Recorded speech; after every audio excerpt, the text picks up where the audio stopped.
is yours.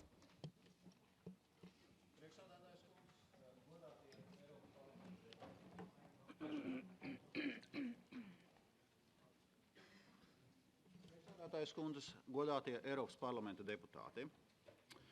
Vispirms es gribētu pateikties par iespēju jūs uzrunāt, lai iezīmētu tuvāko 5 gadu laikā veicamos darbus Eiropas ekonomikas un cilvēku labā.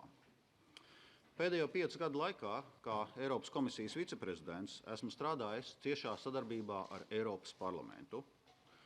Es pats esmu ticis 3 reizes ievēlēts kā Eiropas parlamenta deputāts, līdz ar to sadarbību ar Eiropas parlamentu es uztveru kā pašsaprotamu un neatņemamu savu darba daļu. Šogad Latvija atzīmē 15 gadus Eiropas Savienībā un 5 gadus Eirozonā. Kā finanšu ministrs es esmu aktīvi strādājis pie Latvijas integrācijas Eiropas Savienībā. Savukārt kā ministra prezidents es vadīju valsts pievienošanās procesu Eirozonai. Mana darba pieredze gan Latvijas valdībā, gan Eiropas institūcijās ir tikai stiprinājusi manu pārliecību, ka kopā mēs varam vairāk nekā katrs atsevišķi, ka spēcīga un stabila Eiropas Savienība ir arī pamats dalību valstu sekmīgai attīstībai. Pastāvēs, kas pārvērtīsies. Tā teica izcilais latviešu dzejnieks Jānis Rainis. Mums priekšā ir lielas pārmaiņas, virzība uz digitalizētu un klimatneitrālu ekonomiku, vienlaikus saglabājot Eiropas unikālo sociālās tirgus ekonomikas modeli. Esmu gatavs uzņemties jaunos pienākumus, lai koordinētu darbu pie Eiropas ekonomikas, kas strādā cilvēku labā. Honorable members, I will now continue in English. Looking at the world today, we can no longer assume that economic and social progress based on democratic values, international cooperation, and more integrated markets will remain on a steady path. The world is turning more multipolar, more uncertain and confrontational. Trade tensions have escalated. This is already taking a toll on the global economy. In Europe, Brexit, especially a no-deal scenario, would inflict further damage. And we face broader challenges. Climate change is one. We have to step up our efforts to mitigate it, and we have to do it now. New technologies are changing the way we live and work. To compete on the global stage, Europe must be a leader in digitization and innovative technologies. Demographic changes in Europe, aging populations, mean we have to adapt our labor markets and social protection systems. All these developments will profoundly transform our economies and societies and require the right policy response. This is not business as usual. Europe's prosperity and our social market economy model are at stake. We need to manage this transition so that the European economy works for all people. We have to think of economic, social, and sustainable as one.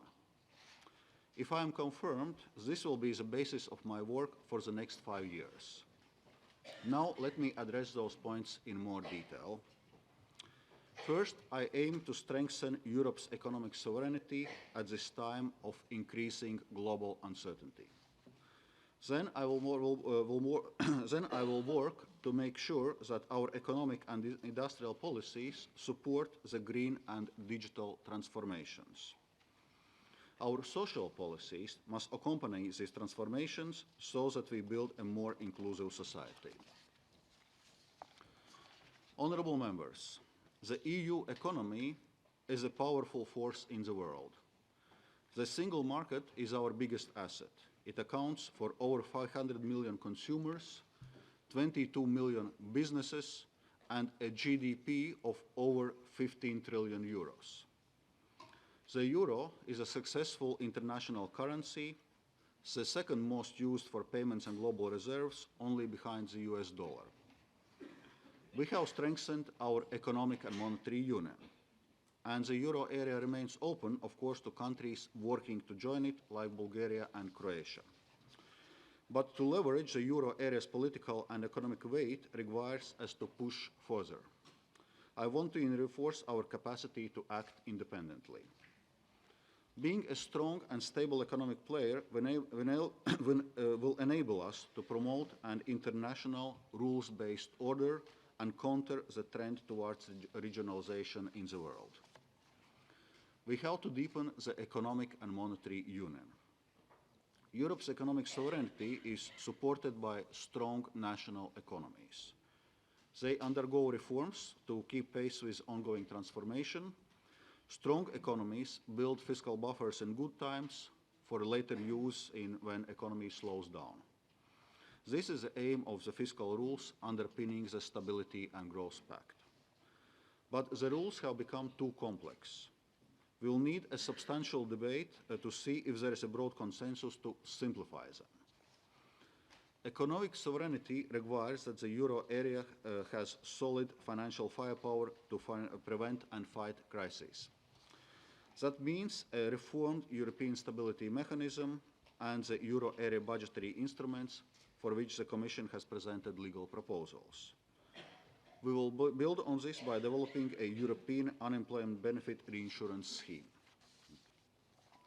You cannot have economic sovereignty without a strong financial system. In the previous mandate, we have made significant progress on the banking union and the capital markets union. Europe's banking sector is on a much more solid footing than when we took office in 2014.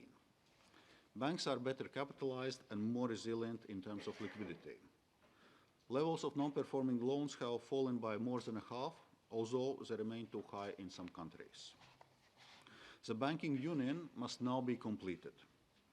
As part of this, we need to agree on the European Deposit Insurance Scheme to reassure Europeans that their deposits have equal protection wherever they live. Small and medium enterprises are the backbone of Europe's economy. Their innovative capacity and talent are vital assets for Europe's economic sovereignty. However, all too often, they move abroad to scale up. Why are our future champions leaving? One reason is that they find it hard to get market-based financing here. This is one important reason why we need the Capital Markets Union. The new Commission will propose a new fund to help SMEs to go public. Together with my colleagues, I will propose a strategy to help SMEs to tackle challenges related to the green transition, digitalization, and changing trade patterns. In the next weeks, I will gather policymakers, industry, and consumers to collect new ideas to develop our capital markets.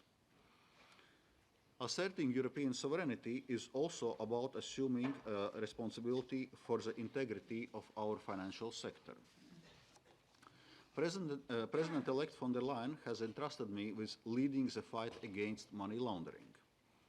I take this very seriously and look forward to working with our European and international partners.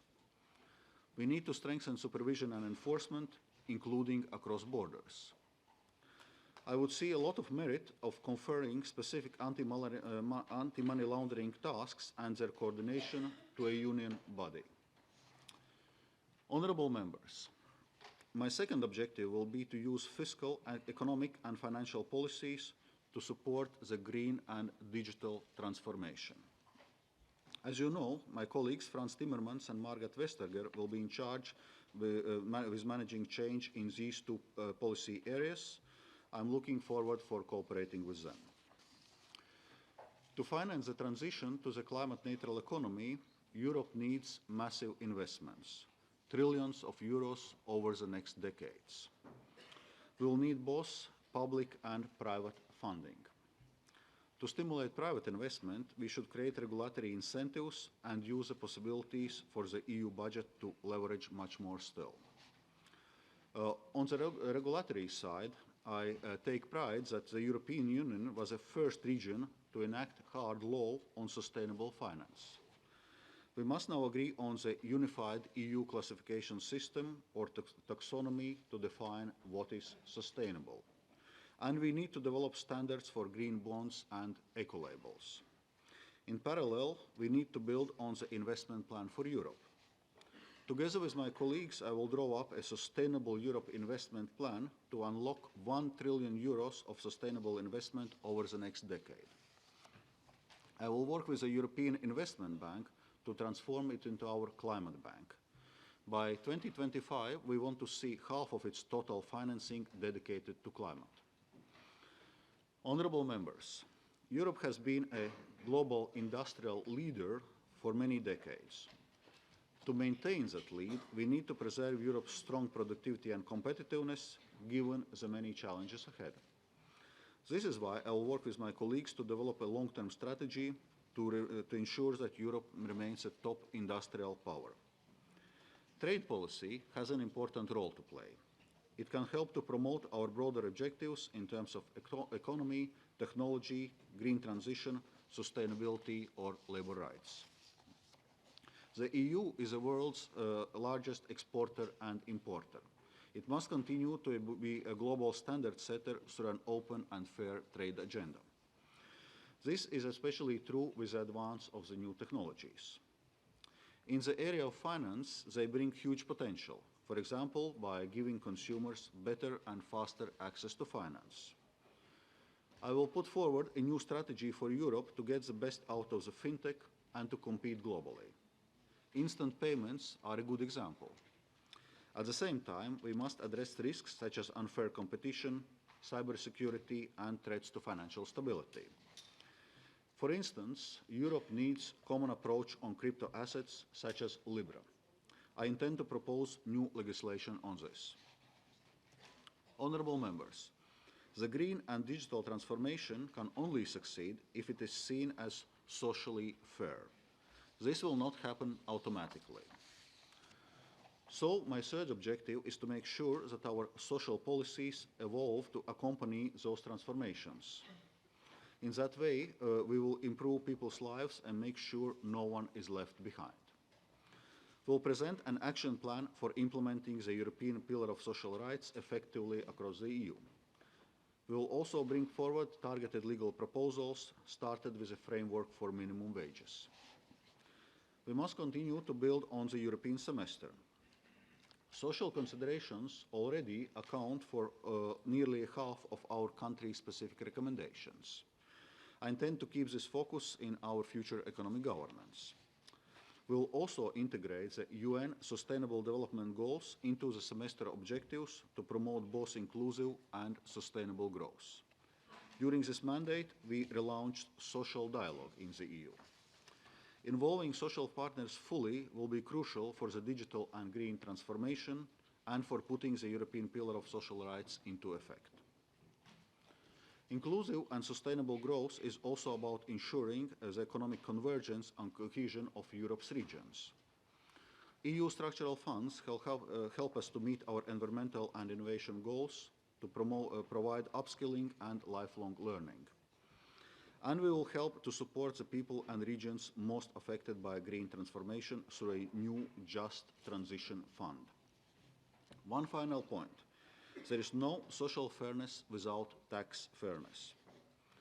This Commission has put in place more binding reforms on in fair taxation in the last 5 years than in previous 20. I will keep the fight against tax avoidance high on my agenda, as I did in the last mandate, for example, with my proposals on country-by-country reporting. Multinationals must be taxed effectively so that our citizens and SMEs don't have to bear an unfair tax burden.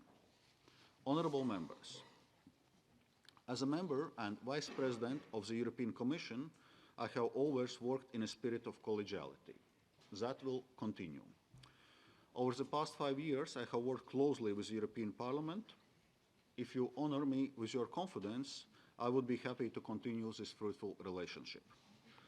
The EU and the world stand on the brink of one of the greatest transitions and transformations in history. Our objective is the same: to deliver an economy that works for people.